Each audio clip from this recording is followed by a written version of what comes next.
As part of my recent master's studies, I have conducted the officially unsanctioned implantation of 115 cores, sampled from homes scheduled for demolition, or when it was not possible to extract cores from those properties, from carlite plastic into trees in the Oakley Creek Walkway, Waterview, West Auckland. The community of Waterview is confronted by major urban development, the SH20 highway extension. Since the extension is cutting through established communities, it is highly controversial. For the Waterview connection, where the new highway will lead on to the existing highway, 115 properties and a park will be demolished for the development. As I was drawn into the political and social tensions surrounding the SH20 extension in this neighbourhood, I had identified coring and plugging, which has been at the core of my jewellery making since 2000, as jewellery-centric activities which allow me to explore the significant potential social aspects within my practice. I had been visiting the 115 Waterview properties threatened with demolition and asked each of the residents I managed to meet if I could take a 22mm core sample from their property, and began to develop the idea of establishing a public counter memorial along Oakley Creek Walkway to commemorate the properties to be lost in the name of progressive city planning. Traditionally, public memorials are erected by authorities prone to controlling or institutionalizing memory, and the challenge is to find ways of remembrance that do not support and reinforce the powers and monumentality.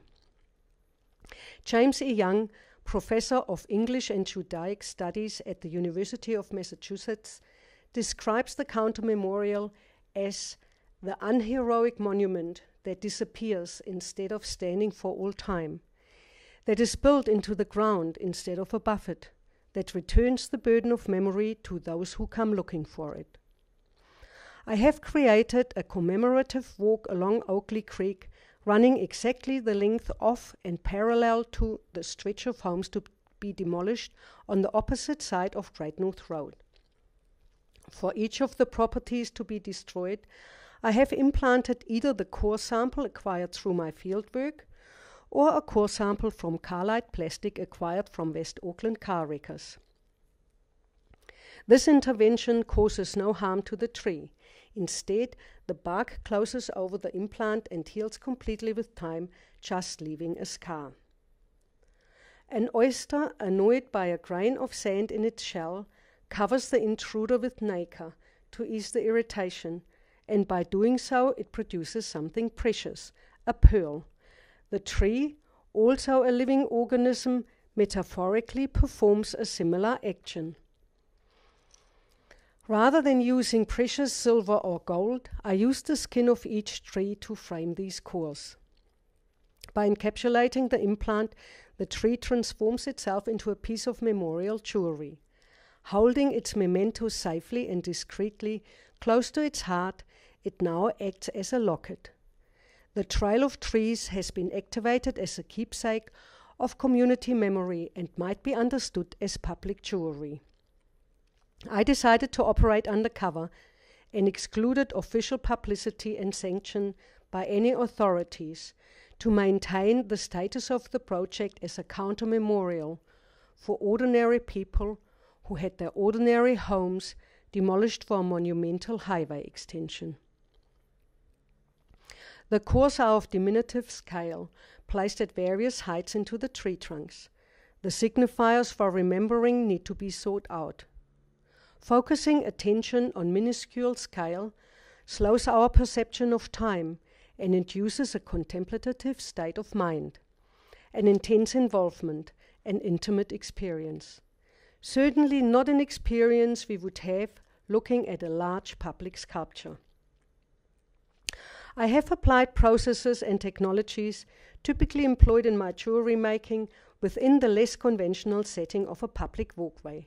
The materials utilized operate not only as a geological information system, but are now activated as social, political, and historical signifiers. The walk is filmed and voiced over by a recording of traffic noise. This visual document will be published on the net with a short explanation of the project on the day the first homes will be demolished. The process of making the walkway has in a sense recontextualized an earlier body of work I made for a solo show in 2001, in which I exhibited pieces developed using urban materials with the intention of creating awareness and appreciation of our mundane metropolitan environment. However, I also intended to seduce Kiwi males into wearing more jewellery by employing materials associated with masculinity. At the time, I thought this was unfortunately something I failed to achieve, as the works were typically acquired by women or the rare male connoisseur. In the wake of the Waterview project, what once were urban jewels have also acquired a new resonance as badges of commemoration that transform the wearers into inadvertent counter-memorials. Now trees are wearing my jewels, but I have also presented one of the West Auckland car wreckers with the badge to secure a lifelong supply of broken car lights.